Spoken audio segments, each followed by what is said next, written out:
Au lycée des métiers de Bain-les-Bains, c'était ce mercredi, journée porte ouverte.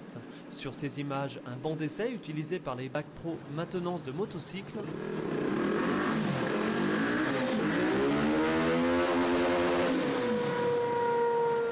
Ici, ceux inscrits en bac pro métier de la piscine.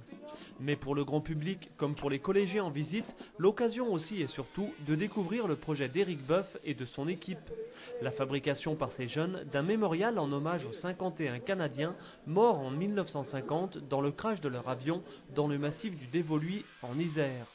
L'œuvre a été dessinée par Kamel Attab, artiste spinanien qui depuis janvier sélectionne sa matière première parmi des milliers de débris ramenés d'Isère. Les premières semaines, ça a été ça, que ça.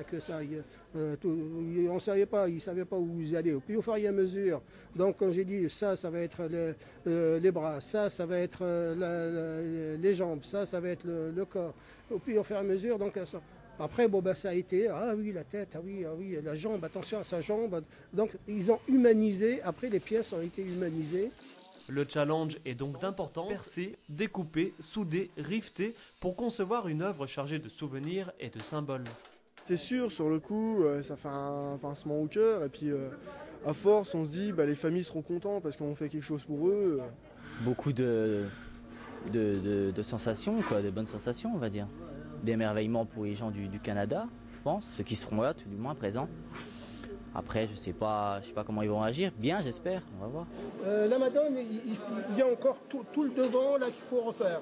On peut pas. Le ressenti de ces élèves de bac pro montre aussi à tous les autres élèves du lycée que ce qu'ils font, ce n'est pas que pour eux. C'est un devoir de mémoire. Ils montrent ce qu'ils sont capables de faire, je dirais, dans un futur métier qu'ils vont apprendre, mais aussi pour faire passer au-delà d'un métier, c'est-à-dire le souvenir, la mémoire, le travail au quotidien, bien sûr, et la sensibilité surtout. Une fois terminé, ce mémorial sera transporté début juin en Isère et installé dans le cimetière où reposent les victimes.